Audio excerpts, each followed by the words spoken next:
India's eastern neighbor Bangladesh has responded to the developments in India-Pakistan tensions after the Pahalgam attack and India launching precision strikes on terror infrastructure in Pakistan and Pakistan-occupied Kashmir.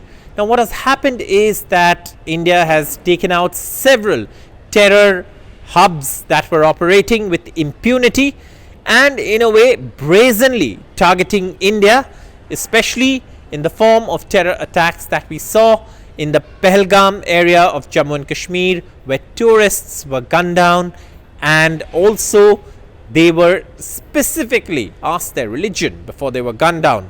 Now, of course, India has been very measured in its response. The response has been calibrated. The response has been targeted towards terror infrastructure, and India has made it clear in the briefing of how and why and the exact purpose of these precision strikes in certain areas, targets in Pakistan and Pakistan-occupied Kashmir.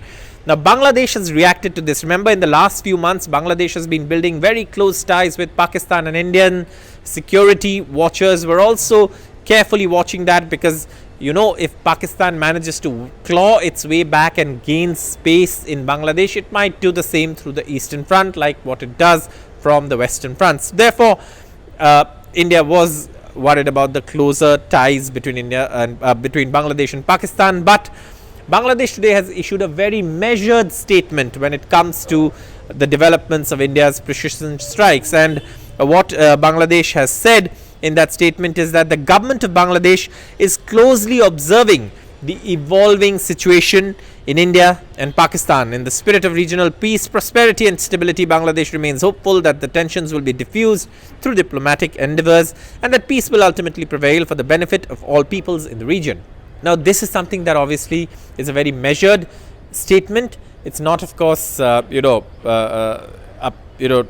clearly designed in a way that it doesn't want to be seen as backing one country or another, and this is something that obviously is something that is a departure from what some of the newly formed anti-India political parties in Bangladesh are saying, who are, of course, targeting India. But at least as far as the government is concerned in Bangladesh, the interim government led by Mohammad Yunus, even though it wants to build stronger ties with Pakistan and engage in a larger way with China at the cost of India pivoting towards China and Pakistan, at least as far as this response is concerned, they've taken a very measured stance, a very diplomatically worded statement where they say that they are hoping for peace and they are hoping that it would be resolved with diplomatic endeavors and that they're closely monitoring the situation. Something that's a departure from the clear anti-India voices, anti-India